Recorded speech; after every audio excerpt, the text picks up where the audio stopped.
Atos, capítulo de número 13.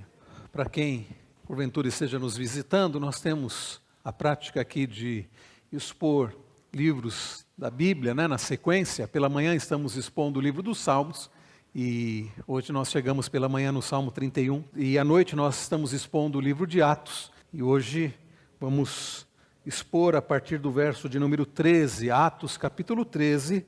Na semana passada nós vimos até o verso de número 12, e agora vamos expor a partir do verso de número 13, Atos 13, a partir do verso 13. Mais uma vez eu convido você para que preste atenção na leitura da palavra, que você ouça com fé, com interesse. É a palavra do Senhor para a nossa vida. Nos diz: navegando de Pafos, Paulo e seus companheiros viajaram a Perge da Panfilha. João, porém, deixando-os, voltou para Jerusalém. Mas eles, saindo de Perge, chegaram a Antioquia da Pisídia. No sábado, entraram na sinagoga e sentaram-se. Depois da leitura da lei e dos profetas, os chefes da sinagoga mandaram dizer-lhes: irmãos, se vocês têm alguma palavra de consolo para o povo, falem. Paulo, levantando-se e fazendo com a mão sinal de silêncio, disse: israelitas e todos vocês que temem a Deus, escutem. O Deus do povo de Israel escolheu os nossos pais e exaltou o povo durante a sua peregrinação na terra do Egito, de onde os tirou com braço poderoso. Suportou os maus costumes do povo durante uns 40 anos no deserto. E havendo destruído 7 nações em Canaã, deu essas terras como herança ao seu povo. Tudo isso levou cerca de 450 anos. Depois disso, lhes deu juízes até o profeta Samuel. Então eles pediram um rei, e Deus lhes deu Saul, filho de Quis, da tribo de Benjamim, e isso durante 40 anos. E tendo tirado Saul, levantou-lhes o rei Davi, do qual também, dando testemunho, disse: achei Davi, filho de Jessé, homem segundo o meu coração, que fará toda a minha vontade. Da descendência deste, conforme a promessa, Deus trouxe a Israel o Salvador, que é Jesus. Antes da manifestação dele, João pregou um batismo de arrependimento a todo o povo de Israel. Quando João estava completando a sua carreira, disse: quem vocês pensam que sou? Não sou aquele que vocês esperam. Mas depois de mim vem aquele de cujos pés não sou digno de desamarrar as sandálias. Irmãos, descendência de Abraão e todos vocês que temem a Deus, a nós foi enviada a palavra desta salvação. Pois os moradores e as autoridades de Jerusalém, não conhecendo Jesus nem as palavras dos profetas que são lidas todos os sábados, cumpriram as profecias quando condenaram Jesus. Embora não achassem nenhuma causa de morte, pediram a Pilatos que ele fosse morto. Depois de cumprirem tudo o que estava escrito a respeito dele, tirando-o do madeiro, puseram-no em um túmulo. Mas Deus o ressuscitou dentre os mortos, e durante muitos dias ele foi visto pelos que o tinham acompanhado da Galiléia para Jerusalém, os quais são agora suas testemunhas diante do povo. E nós anunciamos a vocês o evangelho da promessa feito aos nossos pais, como Deus a cumpriu plenamente a nós, seus filhos, ressuscitando Jesus, como também está escrito no Salmo número 2, você é meu filho, hoje eu gerei você. E quanto ao fato de que o ressuscitaria dentre os mortos, para que jamais voltasse à corrupção, Deus o expressou desta maneira: e cumprirei o favor de vocês, as santas e fiéis promessas feitas a Davi. Por isso, também diz em outro salmo: não permitirás que o teu santo veja corrupção. Porque tendo Davi no seu tempo servido conforme o plano de Deus, morreu, foi sepultado ao lado de seus pais e viu corrupção. Porém aquele a quem Deus ressuscitou não viu corrupção. Portanto, meus irmãos, saibam que é por meio de Jesus que a remissão dos pecados é anunciada a vocês. E por meio dele todo o que crê é justificado de todas as coisas das quais vocês não puderam ser justificados pela lei de Moisés. Portanto, tenham cuidado para que não lhes aconteça o que os profetas disseram. Vejam, ó desprezadores, fiquem maravilhados e desapareçam, porque no tempo de vocês eu realizo obra tal que vocês não acreditarão se alguém lhes contar. Até aqui a palavra do Senhor. Vamos orar mais uma vez. Pai Celestial, como já foi pedido, que o Senhor, ó Deus, fale ao nosso coração através da Tua palavra que já foi lida, que o Senhor a aplique aos nossos corações, não permita que nada nos atrapalhe de prestar atenção na exposição da Tua palavra, não permita que o pregador, ó Deus, fale dele mesmo, mas que o Senhor use a minha vida para que eu seja fiel na exposição da Tua palavra, para a glória do Senhor, porque convém que Ele cresça e que eu diminua, e que as palavras dos meus lábios e o meditar do meu coração sejam agradáveis na Tua presença, ó Senhor, Senhor, que é a nossa rocha, que é a nossa fortaleza, o nosso Deus. É no nome de Jesus que oramos pedindo essas bênçãos. Amém. Vamos falar de missões, irmãos? Talvez você estranhe se a gente falar de missões, porque, afinal de contas, hoje não é o último domingo do mês. Nós temos o costume de, no último domingo de cada mês, realizar o domingo missionário. Nós oramos pelos missionários, nós falamos de missões, mas hoje não é o último domingo do mês. E também não estamos em junho, que é o mês da nossa conferência missionária. Talvez você estranhe falar de missões, mas não estamos na conferência missionária. Talvez você estranhe porque o mês de agosto terminou. E é no mês de agosto que nós temos o mês de missões da Igreja Presbiteriana do Brasil. Já visto a chegada do missionário Archibald Green Simonton aqui em 12 de agosto de 1859. Mas nós não devemos falar de missões apenas no mês de junho, ou apenas no mês de agosto, ou apenas no último domingo. Na verdade, a igreja não tem simplesmente que falar de missões. A igreja deve viver missões. Erram aqueles que veem missões como uma realização periódica da igreja, ou um evento que a igreja realiza de tempos em tempos. Missões não é algo que a igreja realiza de vez em quando. Alguns erram por achar que seja apenas um evento anual ou quando muito mensal. Não, missões. E se você tem acompanhado a exposição de Atos, que fala sobre o início da igreja cristã, sendo testemunha do Senhor Jesus, chamados para serem testemunhas de Jesus, você já tem aprendido que missões é o estilo de vida, é o que a igreja é, o que a igreja faz na sua vida, na sua existência. E muitas igrejas, muitas pessoas falham em não enxergar qual é de fato o propósito da igreja, o nosso propósito de vida, que é adorar a Deus, servindo ao Senhor, testemunhando de Cristo. Há muitas igrejas em que a apatia toma conta e que não realizam missões, não evangelizam, não pregam, não testemunham de Cristo. E não fazem nos cultos, e não fazem em eventos evangelísticos, e não fazem isso. Em muitas igrejas, queridos, o que é pregado não é o evangelho, não é o testemunho de Cristo. Há aqueles que erram num ativismo, né? Se de um lado a apatia, e onde a palavra do Senhor não é pregada, Cristo não é pregado e não é feita evangelização. Há outras igrejas que erram vivendo um ativismo e achando que tudo é missões, ou achando que missões é simplesmente enviar pessoas para fora, ou acham que missões, a missão da igreja é assistência social e vivem num ativismo de um cuidado social porque não entenderam ainda nem mesmo qual é o propósito da igreja. A Bíblia, queridos, fala de missões ou da responsabilidade que temos de testemunhar de Cristo como um modo de vida da igreja, um modo de vida do cristão. Então, aprenda isso, missões não é algo que nós realizamos de vez em quando. Quando nós entendemos missões como o testemunhar de Cristo, a nossa vida de testemunho de Cristo, missões é o nosso dia a dia, é o dia a dia da igreja do Senhor. Então, queridos, missões no sentido de testemunhar de Cristo não é algo que a igreja simplesmente realiza, é algo que a igreja é algo que os cristãos são. Atos 1:8.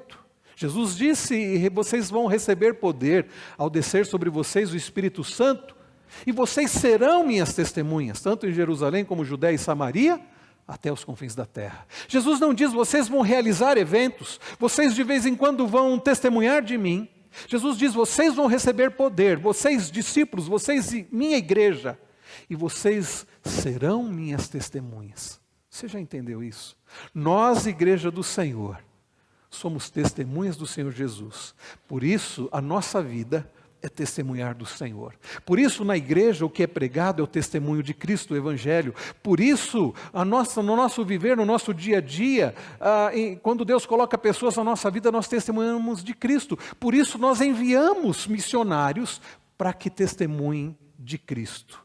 A igreja do Senhor, composta por aqueles que são testemunhas de Jesus, vive em ação, em testemunho, vive testemunhando do Evangelho, a história da redenção. Irmãos queridos, no texto desta noite que nós acabamos de ler, nós veremos que missões envolve a ação da igreja na dependência e na direção do Senhor, anunciando o Evangelho, anunciando o plano da redenção.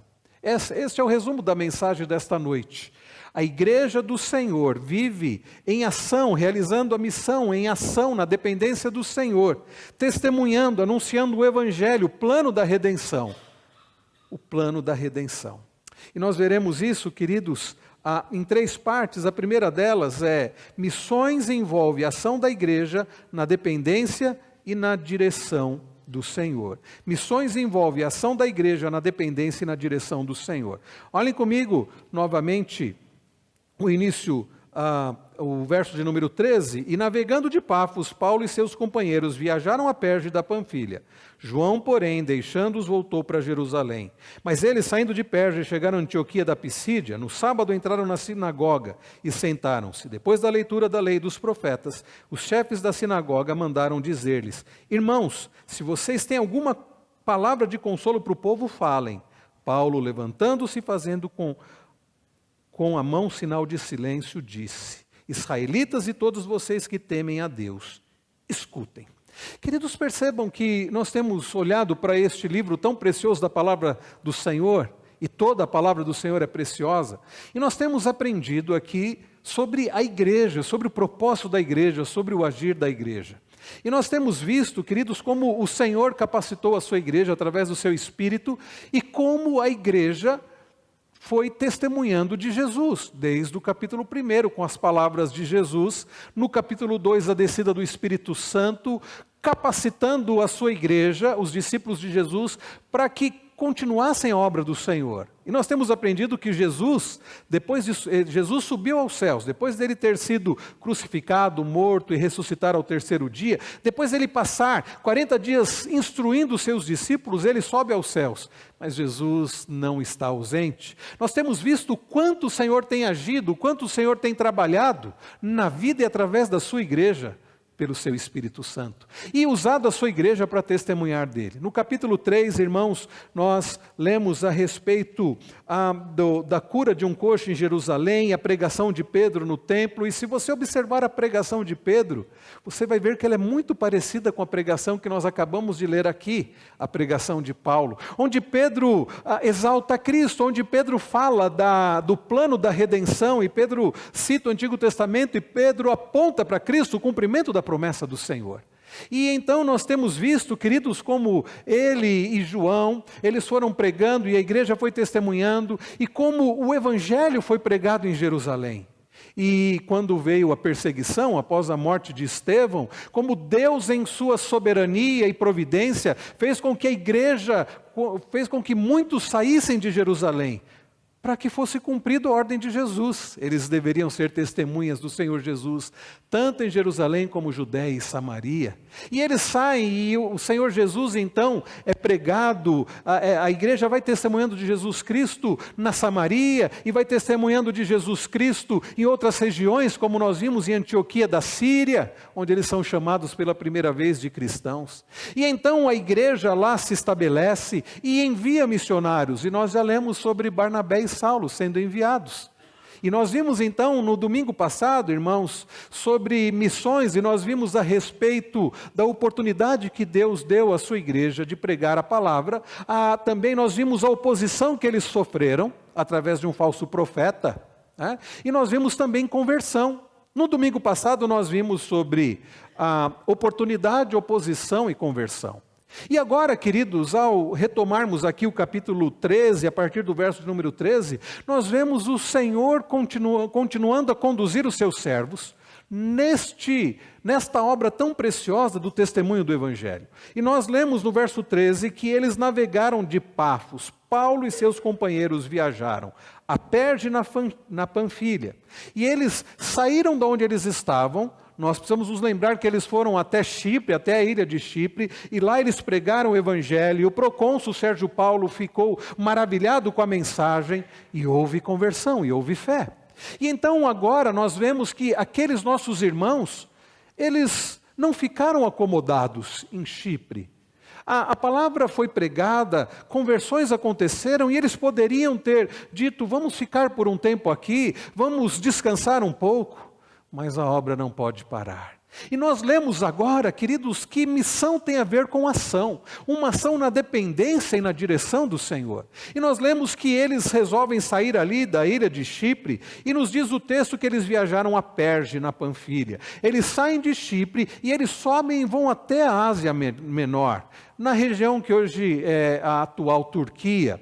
E nos diz o texto que uma das pessoas que estavam com ele, João, aqui é João Marcos, aparentado de Barnabé, nos diz o texto que eles, deixando-os, voltou para Jerusalém. Nós vimos na semana passada sobre oposição, e nós vemos que na obra do Senhor, queridos, nem tudo acontece do jeito que nós queremos. Às vezes a gente pensa assim, eu vou começar a fazer a obra do Senhor, eu vou obedecer ao Senhor, e tudo então vai ser um mar de rosas, e as pessoas vão começar a apoiar, e não vai haver crítica, só vai haver apoio, e a coisa não é bem assim. Nós vimos no domingo passado que, por vezes, surgem falsos profetas, por vezes surgem oposições. E nós vemos aqui, queridos, que naquele propósito da proclamação do Evangelho, do testemunho de Jesus, João Marcos resolve abandonar o barco ali. O texto não nos diz, Lucas não registra os motivos que levaram João Marcos a deixar Paulo e Barnabé e voltar para Jerusalém. Alguns acreditam que bateu a saudade forte de casa. Outros dizem que porque eles resolveram sair das cidades costeiras, que a coisa ficou mais perigosa. Outros dizem que porque foi que Paulo assumiu ali a liderança. Não sabemos o motivo, queridos, e não vamos ficar especulando, mas fato é que aquele homem resolveu voltar para Jerusalém. O texto não diz que isso abalou Paulo e Barnabé, mas não deve ter sido algo agradável, certamente. E Paulo não viu isso com bons olhos, mais à frente nós vamos ver isso. Mas o fato é, meus irmãos, que aquele homem resolveu voltar para Jerusalém. E mais à frente nós vamos ver também, meus irmãos, e quando Paulo escreve a Timóteo, é interessante ver que a graça de Deus abençoa e alcança até pessoas que desistem pelo caminho e que desanimam, mas Deus restaura. E aquele homem que desistiu naquele momento voltou a ser útil, inclusive para a vida do apóstolo Paulo. Mas aqui, queridos, o nosso texto, nós lemos que aquele homem então desistiu e resolveu voltar para Jerusalém. Irmãos, a igreja vive em ação, e a igreja não pode estar estagnada, não pode estar parada. Nós não fomos chamados para sermos espectadores do reino de Deus. Eu não sei como tem sido na sua vida, eu não sei se você tem sido mais alguém que é um espectador do reino, mas saiba de uma coisa, você foi chamado para ser testemunha do Senhor. Você foi chamado para, capacitado pelo Espírito Santo, testemunhar de Jesus. Onde você está, onde Deus colocar você, seja no trabalho onde você está, na vizinhança onde você reside, nos cursos que você faz, você foi chamado para agir. A igreja do Senhor foi chamada para agir. Então, o evangelho ou o discipulado é um chamado a uma vida não a uma vida simplesmente de ativismo, mas uma vida de ação, não na nossa força, no nosso poder, conforme a nossa vontade, mas na força, no poder do Senhor, na vontade do Senhor. Me chama a atenção as palavras de Jesus lá em Mateus 28, quando antes dele também subir aos céus, isso está muito ligado com o início de Atos, né? Jesus diz para os seus discípulos, ele se encontra com os seus discípulos e ele diz assim: toda autoridade me foi dada nos céus e na terra. Já mostrando, queridos, que a missão não é da igreja, a missão é do Senhor. A obra é do Senhor, o poder é do Senhor. E ele diz: vão e façam discípulos de todas as nações, batizando-os em nome do Pai, do Filho e do Espírito Santo. Jesus, então, ele encoraja e ele capacita a sua igreja para agir debaixo do poder dele, na direção dele. E ele continua dizendo, ensinando-os a guardar todas as coisas que eu tenho ensinado a vocês. E eu estou com vocês todos os dias, até a consumação dos séculos. Percebam, queridos, que o evangelho, ou o discipulado, e a nossa vida e a igreja, nós existimos com o propósito de testemunhar do Senhor, de fazer discípulos de todas as nações, de agir, e agir não na nossa força, mas no poder daquele que tem toda a autoridade, para a glória dele, testemunhando dele. A primeira lição que nós aprendemos aqui, irmãos, então, é que a igreja, ela vive em ação, na dependência e no poder do Senhor. E as coisas que acontecem, os percalços, as oposições, coisas como João Marcos tendo voltado para Jerusalém, isso não deve nos desanimar. Isso não deve servir para deixarmos de continuar realizando a obra, deixarmos de continuar testemunhando do Senhor onde Ele quer que nós estejamos. E diz-nos o texto no verso 15, no verso 14, mas eles saindo de Perge chegaram até Antioquia da Pisídia. Eles saem então eles saem de Perge e eles fazem então uma viagem, irmãos, porque quando eles chegam até naquela região da Galácia, naquela região da Ásia Menor, Perge era uma região costeira. E eles não ficam por ali, eles não ficam aproveitando ali a praia, eles saem de Chipre, eles vão até a Ásia Menor, a atual Turquia, e eles encaram uma viagem de cerca de 160 quilômetros. Talvez você ouça essa informação e pense assim, só 160 quilômetros é pouco para você que viaja de carro numa estrada boa. Imaginem, meus irmãos, uma viagem, possível até que tenha sido a pé, numa estrada perigosa, enfrentando uma região montanhosa. Para onde eles vão? Eles vão, diz o texto, até Antioquia da Pisídia. Não confundam com Antioquia da Síria, eles já tinham passado por Antioquia da Síria. Antioquia da Pisídia é uma outra região, como eu disse, na atual Turquia. Eles saem da Síria, eles passam pela ilha de Chipre. Alguns de vocês têm na Bíblia mapas, e algumas Bíblias, por exemplo, a de Genebra, tem a primeira viagem de Paulo. E você pode olhar no mapa como eles vão subindo, eles saem ali da Síria e vão subindo, passam por Chipre e vão subindo até chegar à região ali, e fazem essa viagem de 160 quilômetros, até essa região da Antioquia da Pisídia. Não devemos confundir também com a Antioquia da Frígia, que era a região também ali da Frígia. Uma região, meus irmãos, a 1.100 metros de altitude. Por isso que a gente pode imaginar que não foi uma viagem fácil. Foi uma viagem difícil, enfrentaram perigos, enfrentaram dificuldades, mas eles vão até lá, porque eles estavam sendo, queridos, encaminhados pelo Senhor. Aquela região é a região da Galácia, para quem Paulo depois escreve uma carta. Estão lembrados da carta de Paulo aos Gálatas? Foi para aquelas igrejas daquela região ali. E Paulo, ao escrever aos Gálatas, ele cita que ele pregou o evangelho pela primeira vez a eles por causa de um motivo de enfermidade. O que nos faz pensar, queridos, que eles vão ali, eles chegam até a Perge e vão até Antioquia da Pisídia, e alguma coisa acontece na soberania e na direção do Senhor, que mesmo por causa, através de uma enfermidade, Deus usa aquela doença na vida de Paulo, para que ele chegasse até aquela região, ficasse ali e pregasse o evangelho. Irmãos queridos, nós cremos num Deus que dirige a sua igreja, nós cremos num Deus que permite coisas na nossa vida e nada é acaso. Você tem consciência disso? Que na sua vida nada é acaso? Às vezes você tem plano de morar em um lugar e Deus, pelas circunstâncias, pelas situações, faz com que você fique em outro lugar. Às vezes você pensa em trabalhar em um local e Deus faz com que você trabalhe em outro. Às vezes você pensa de ter contato com algumas pessoas e Deus faz com que você tenha contato com outras. E nós não podemos perder de vista que nada é por acaso. Às vezes eu sou procurado por irmãos nossos que dizem, pastor, eu estou num emprego que não é um emprego que eu gosto. E eu sempre digo, olha, você não está lá por acaso.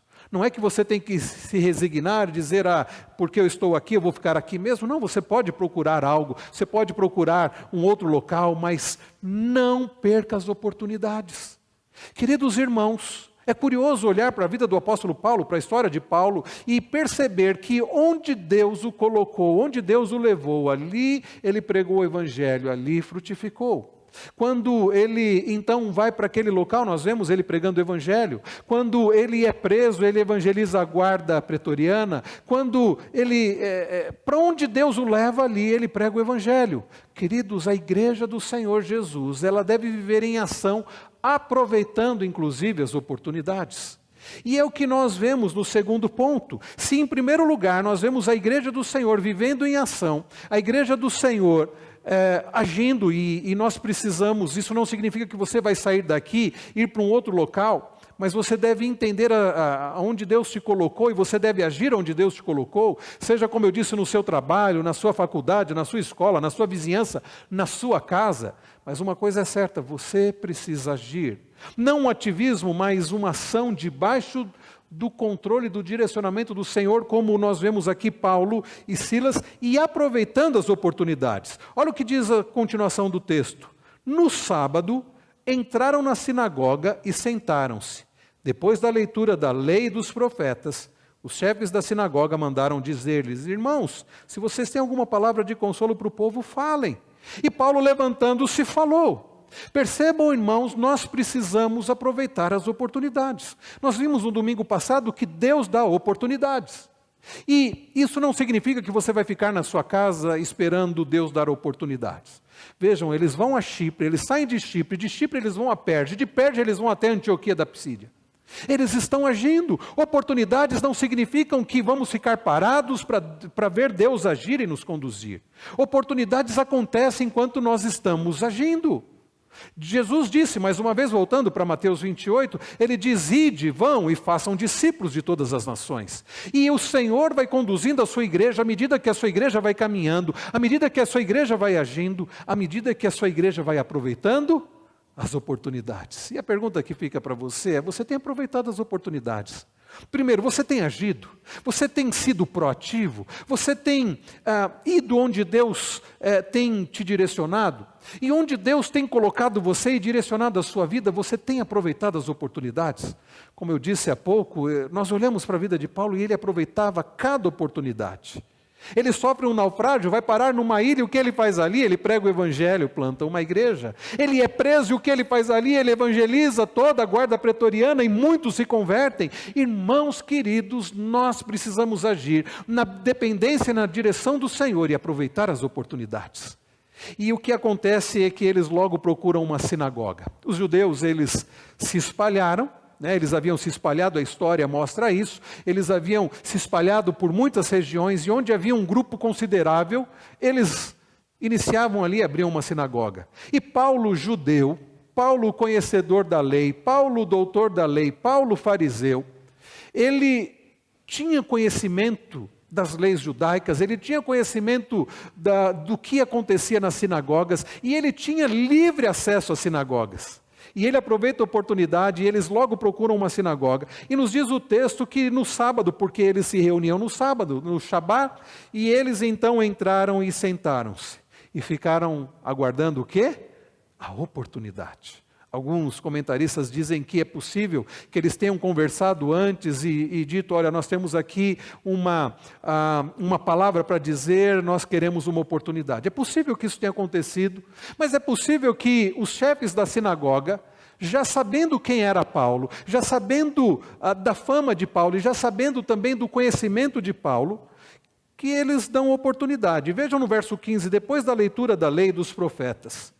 Era comum, meus irmãos, e ainda é até hoje, que na sinagoga, no trabalho que eles realizam, de culto, nas sinagogas, eles fazem isso. Sempre o trabalho é iniciado pelo Shema. Em geral, eles leem Deuteronômio 6, ouve Israel, o Senhor nosso Deus é o único Senhor, amarás o Senhor teu Deus de todo o coração, de toda a tua alma, de todo o teu entendimento. Então eles começam sempre com as palavras de Deuteronômio 6, o Shema, e depois, conforme diz o texto, eles leem a lei, e depois eles leem um livro dos profetas, ou uma passagem dos profetas. Não é muito diferente do que... E o que acontece depois? Alguém traz uma explicação, o que seria o momento da pregação, como é na nossa igreja, e depois eles terminam com uma bênção. com a bênção. É bem parecido com o que nós fazemos. Aliás, irmãos, o culto cristão, ele tem essa base, né, no que acontecia no judaísmo. A diferença é que no culto cristão nós não lemos a lei e dizemos precisamos cumprir a lei para que Deus nos aceite. A diferença é como nós fizemos aqui nesta noite. Nós sabemos da lei do Senhor, mas nós lemos, por exemplo, como nós lemos ainda há pouco, as palavras de Paulo aos Gálatas, que diz que nós não somos justificados pela lei. A diferença é que no culto cristão, todo culto aponta para Cristo e para a glória do Senhor. A diferença é que nós iniciamos o culto sendo convocados pela palavra para adorarmos ao Senhor, para bendizermos aquele que era, que é e que há de vir, Jesus Cristo. A diferença, meus irmãos, é que nós, no culto, nós somos lembrados de que há perdão dos pecados em Cristo. A diferença é que a pregação, meus irmãos, aponta para Cristo e não para nós mesmos. E nós então adoramos ao Senhor e saímos firmados em Cristo, confortados e fortalecidos em Cristo. Paulo, então, eles estão ali na sinagoga, eles aguardam e os chefes da sinagoga mandam dizer, e prestem atenção nas palavras daqueles chefes da sinagoga: irmãos, se vocês têm alguma palavra de consolo para o povo, falem. Olha que interessante. Se vocês têm alguma palavra de consolo para o povo, falem. Há uma outra versão que diz, se vocês têm alguma palavra de exortação. A expressão que é usada aqui é a mesma expressão que Jesus usa para se referir ao Espírito Santo. Lembram-se que Jesus fala que o Espírito Santo é o Consolador, o Parácletos? É a palavra que é utilizada aqui, vem desta raiz, né, de Parácletos. Se vocês têm alguma palavra de consolo, nós queremos ouvir. Como que dizendo, é o que nós precisamos. Irmãos queridos, é o que o mundo precisa. E a segunda lição, então, que nós aprendemos, queridos, nesta noite, é que a igreja que vive em ação, na dependência, na direção do Senhor, aproveitando as oportunidades, deve pregar o Evangelho. Parece algo bastante claro isso, ou óbvio. Você diz, claro, pastor, nós sabemos que nós devemos pregar o Evangelho. Mas parece que não é tão óbvio assim. O Evangelho, queridos, conforme nós veremos agora na pregação de Paulo, e agora nós veremos uma pregação verdadeiramente inspirada, o Evangelho é a história da redenção, que mostra o agir do Senhor, desde a queda, para redimir um povo para si, na bendita pessoa do seu Filho Jesus. Qual era a palavra de conforto, de consolo que aquelas pessoas precisavam? O Evangelho. Isso é digno de nota, irmãos, porque eu tenho percebido que muitos ainda não entenderam isso. Quantos estão em busca de uma palavra de conforto, de consolo, uma palavra de ânimo, uma palavra que possa dar esperança, e buscam em lugares onde Cristo não é pregado. Quantas igrejas, irmãos, abrem as suas portas e têm os seus templos cheios de pessoas, e o que é pregado é uma mensagem centrada no ser humano, como se fosse essa mensagem que pudesse trazer consolo, pudesse trazer encorajamento para as pessoas. Mensagens de autoajuda que não podem verdadeiramente ajudar ninguém. Talvez aqueles que ensinam, talvez aqueles que vendem os livros. Mensagens, meus irmãos, que não falam de Cristo, que não apontam para Cristo. Diferente da mensagem de Paulo, que eu quero chamar a atenção dos irmãos agora para esta mensagem. Acompanhem comigo qual é a pregação de Paulo. Paulo, levantando-se e fazendo com a mão o sinal de silêncio, disse, verso 16, israelitas e todos vocês que temem a Deus, escutem.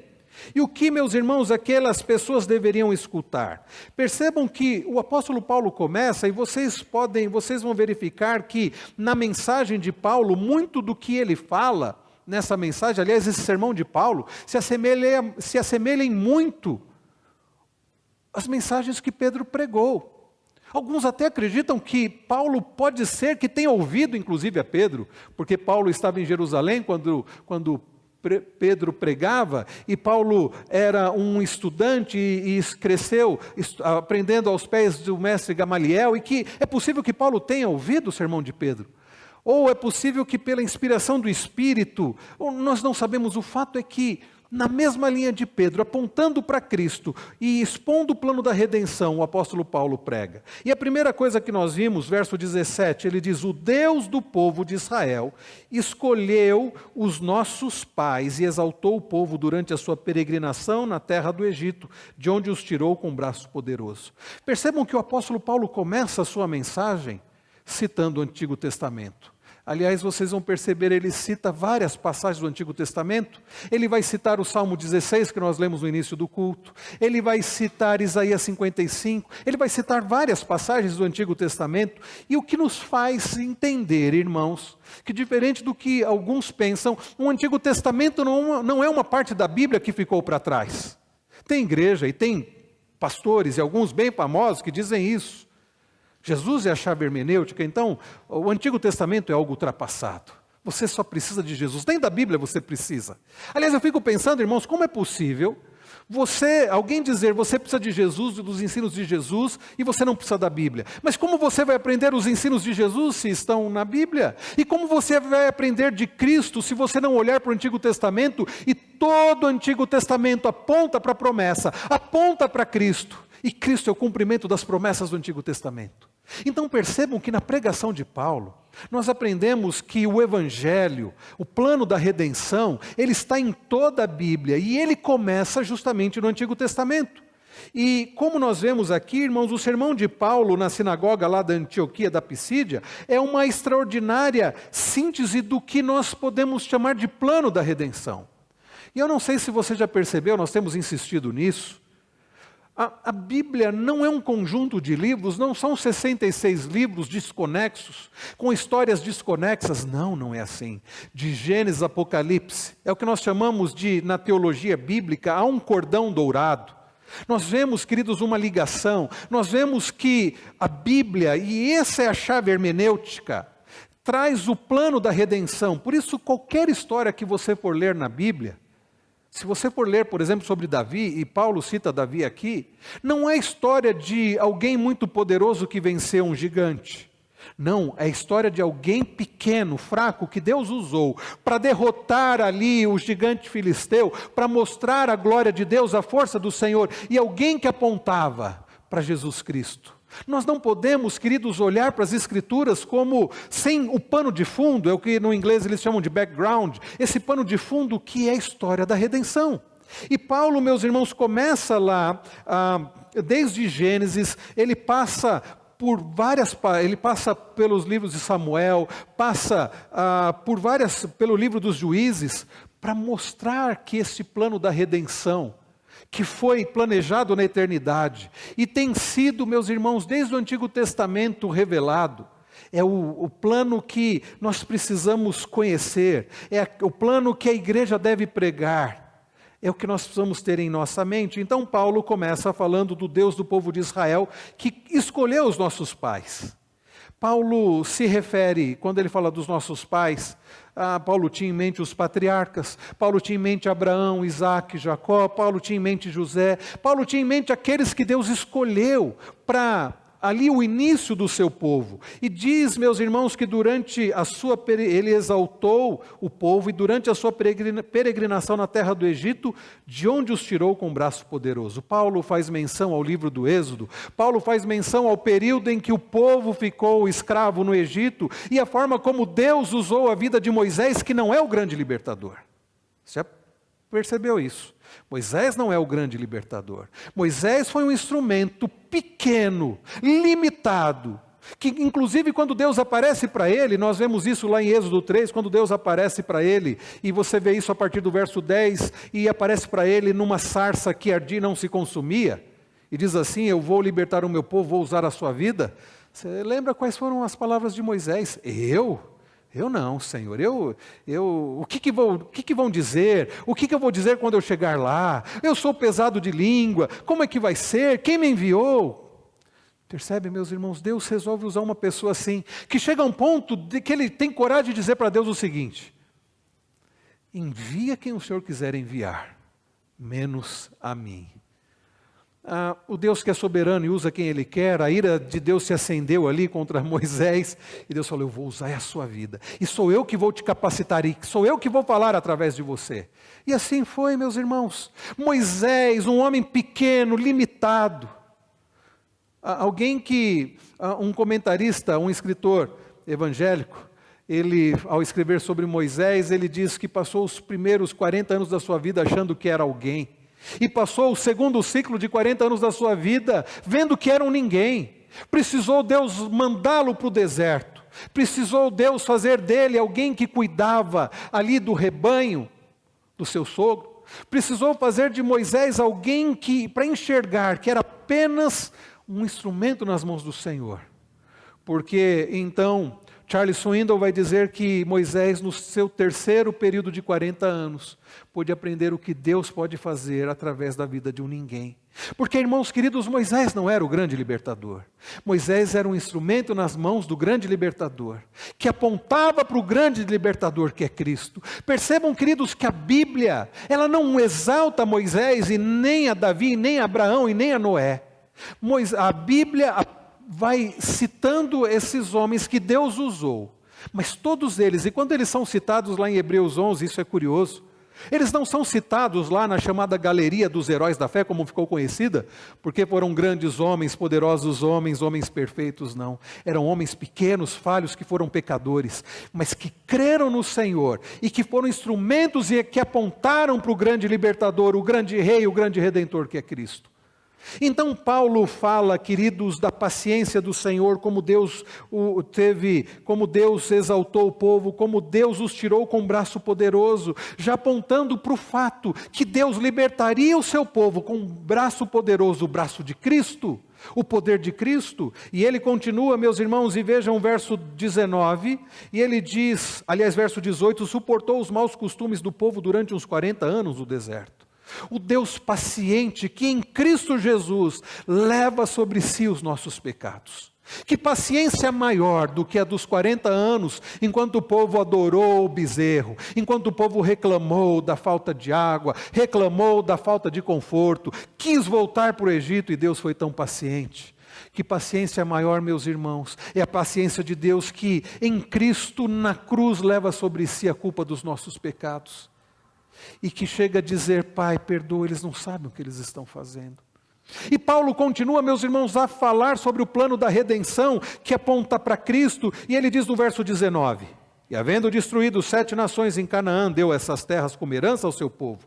Tudo isso levou cerca de 450 anos. Depois disso lhes deu juízes até o profeta Samuel. E você deve lembrar do período dos juízes.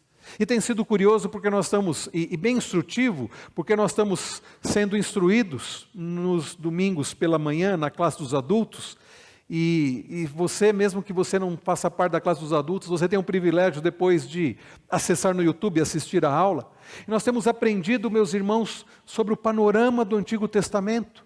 E no período dos juízes, como nós vimos aqui, nas aulas, nós vimos que o período dos juízes foi um período terrível, porque Deus abençoou o seu povo, Deus usava o seu povo e o povo se afastava de Deus, e o povo pecava contra Deus, e o povo se afastava de Deus. O que Deus fazia?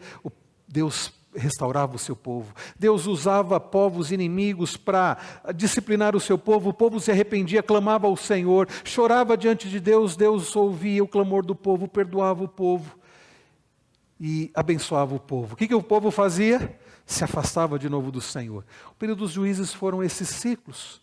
Deus abençoando, o povo se afastando, Deus corrigindo, o povo se arrependendo, Deus perdoando e abençoando o seu povo.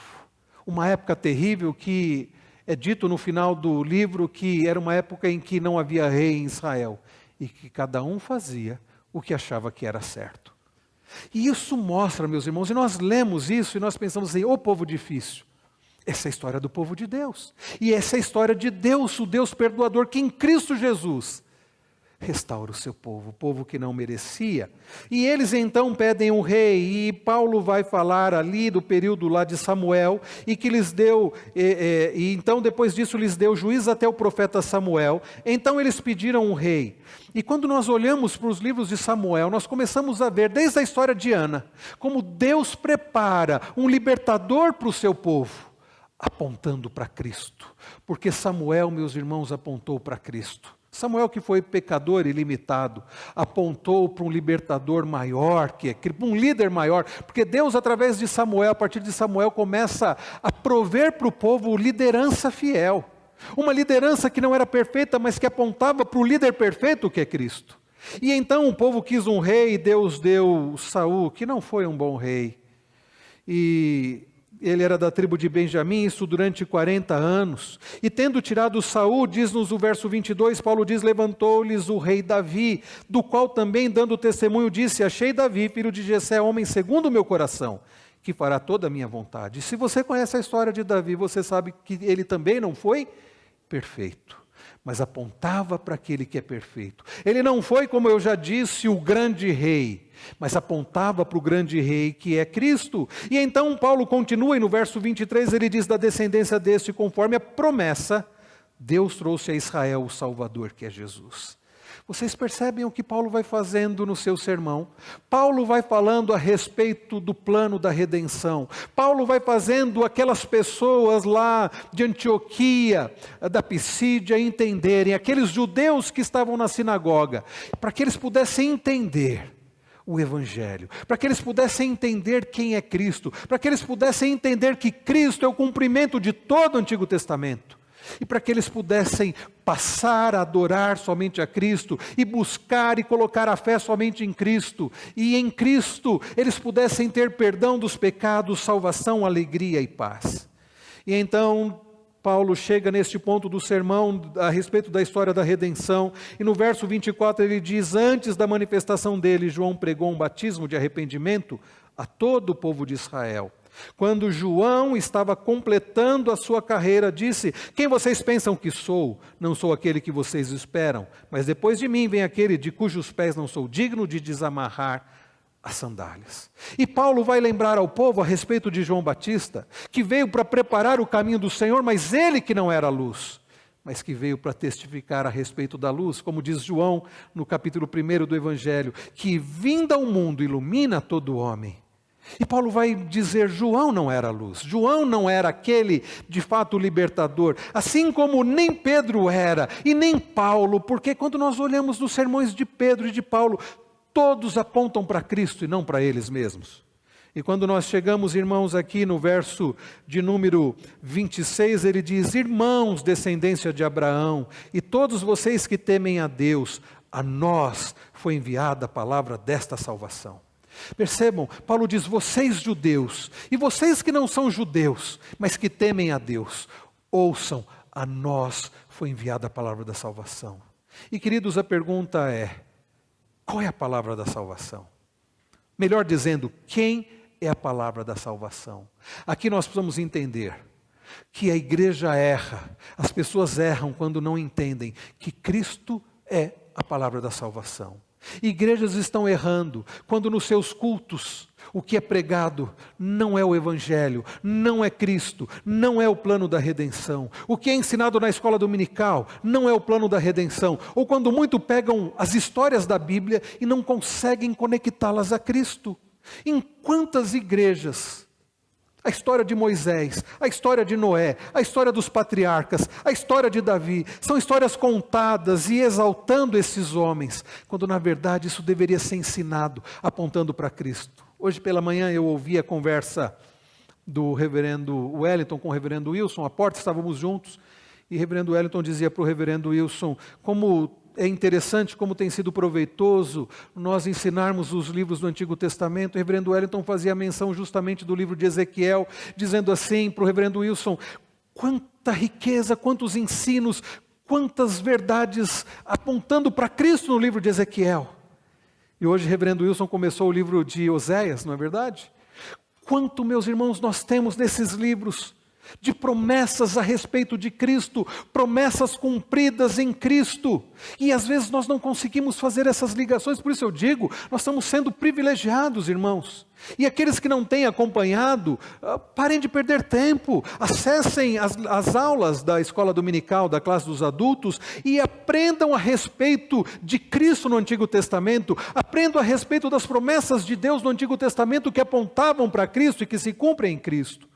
E agora, quando nós olhamos, irmãos, para o verso de número 27, pois os moradores e as autoridades de Jerusalém, não conhecendo Jesus, nem as palavras dos profetas que são lidas todos os sábados, cumpriram as profecias quando condenaram Jesus. E embora não achassem nenhuma causa de morte, pediram a Pilatos que ele fosse morto. Depois de cumprirem todo o que estava escrito a respeito dele, tirando-o do madeiro, puseram num túmulo. Percebam, Paulo está dizendo o que foi feito. Ainda que tenha sido motivado pela maldade do coração daquelas pessoas, a condenação injusta de Jesus e a sua crucificação, Paulo está dizendo, nada disso fugiu do propósito do Senhor. É justamente o que Pedro pregou lá em Atos 2. Nós vemos aqui, meus irmãos, Paulo dizendo o plano da redenção e a morte de Cristo, a condenação de Cristo, tudo isso já estava escrito, determinado por Deus. Era o plano da redenção para a nossa salvação. É por isso que quando Jesus começa a falar do que haveria de acontecer, e Pedro se levanta dizendo assim, não, Senhor, isso não vai acontecer de jeito nenhum, o Senhor ser morto de forma alguma, Jesus diz assim para ele, afaste-se, Satanás. Porque Jesus sabia que a sua morte fazia parte do plano para redimir um povo para si. Então, irmãos queridos, Paulo vai falar sobre o sacrifício de Cristo, Paulo vai falar sobre a condenação de Cristo, sobre a morte de Cristo, e isto, meus irmãos, é o Evangelho.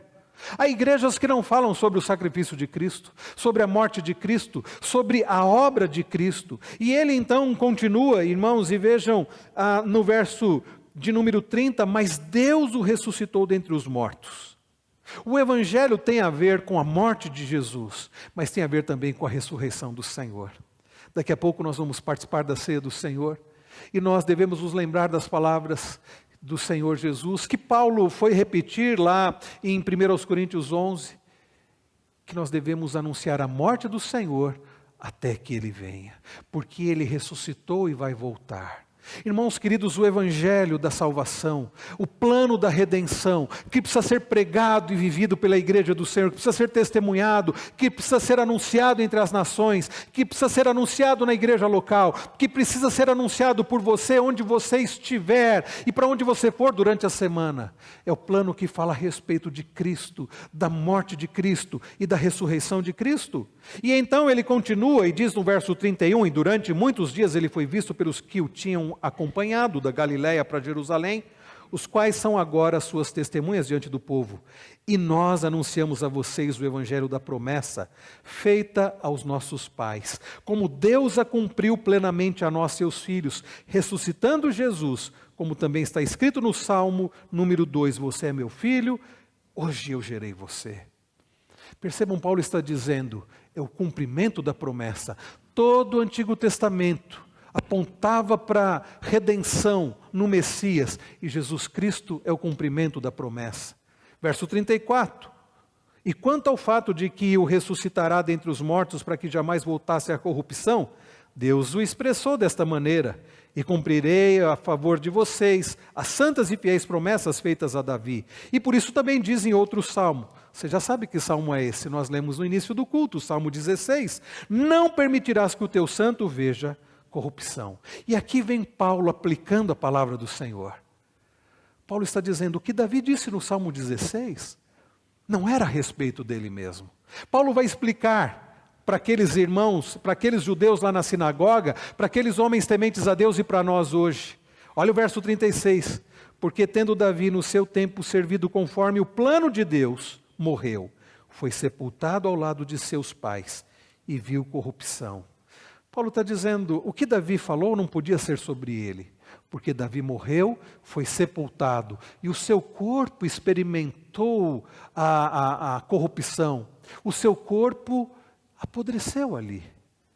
Agora ele faz aplicação, porém, verso 34, porém aquele a quem Deus ressuscitou não viu corrupção.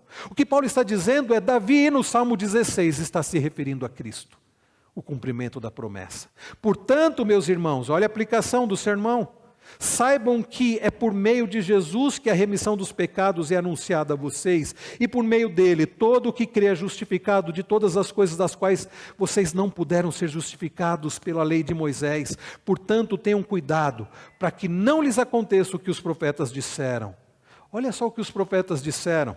Vejam, ó desprezadores, fiquem maravilhados e desapareçam, porque no tempo de vocês eu realizo obra tal que vocês não acreditarão se alguém lhes contar. Paulo vai encerrar o seu sermão com essa aplicação e com esse desafio. Ele está dizendo, o plano da redenção, desde o Antigo Testamento tem sido revelado, e aponta para Cristo e se concretiza em Cristo. E Paulo está dizendo, e agora, o que vocês vão fazer com isso? Depois de vocês ouvirem tudo isso, qual vai ser a reação de vocês? Ele diz, aqui no verso de número 40, portanto, tenham cuidado para que não lhes aconteça o que os profetas disseram. O que os profetas disseram? Sobre os desprezadores, sobre aqueles que iriam sofrer as consequências. Às vezes a gente lê o verso 41, parece que está falando de uma coisa boa, né? Fala dessa obra, realizo obra tal que vocês não acreditarão. Isso faz menção às palavras de Deus lá no livro de Abacuque, que Deus levantaria os caldeus, que Deus disciplinaria, que Deus executaria o seu juízo. Eu vou deixar, queridos, a continuação para o próximo domingo, mas eu quero que vocês fiquem com esta pergunta em mente. Qual a reação diante de todo esse sermão de Paulo? No versículo de número 39, nós lemos aqui Paulo falando sobre a justificação, versículos 38 e 39, ao perdão dos pecados. A palavra de consolo, a palavra de encorajamento para aquelas pessoas naquela sinagoga, não era vocês são bons, vocês são capazes, acreditem em vocês mesmos. A palavra que aquelas pessoas precisavam é, creiam em Cristo. Vocês não podem ser salvos pela obediência de vocês, vocês precisam de Cristo. A palavra para nós é a mesma nesta noite. Ao participarmos da ceia do Senhor, nós nos lembramos, queridos, que a salvação naquele que cumpriu toda a lei e naquele que levou sobre si a culpa dos nossos pecados. O que você deve fazer? Crer no Senhor para ser justificado. Qual vai ser a sua resposta? É curioso, como nós veremos na semana que vem, o verso 42 diz que quando Paulo e Barnabé estavam saindo, as pessoas pediram que no sábado seguinte lhes falassem essas mesmas coisas. Eles foram convidados para voltar semana que vem. Eu convido vocês a voltarem semana que vem também. Mas, acima de tudo, vocês não precisam saber quais foram as reações daquelas pessoas. O que interessa aqui é qual vai ser a sua reação hoje. Vai ser de crer naquele que todo o Antigo Testamento apontava para ele? Vai ser de crer naquele que em quem Davi creu e para quem Davi apontava, o grande rei? Vai ser em crer naquele que todo o Antigo Testamento apontava que seria o cumprimento das promessas? Ou vai ser acreditar em você mesmo, nas pessoas, em quem você vai buscar salvação? Mas em quem você que já é salvo, em quem você vai buscar fortalecimento, encorajamento, forças? Eu espero que seja no Senhor.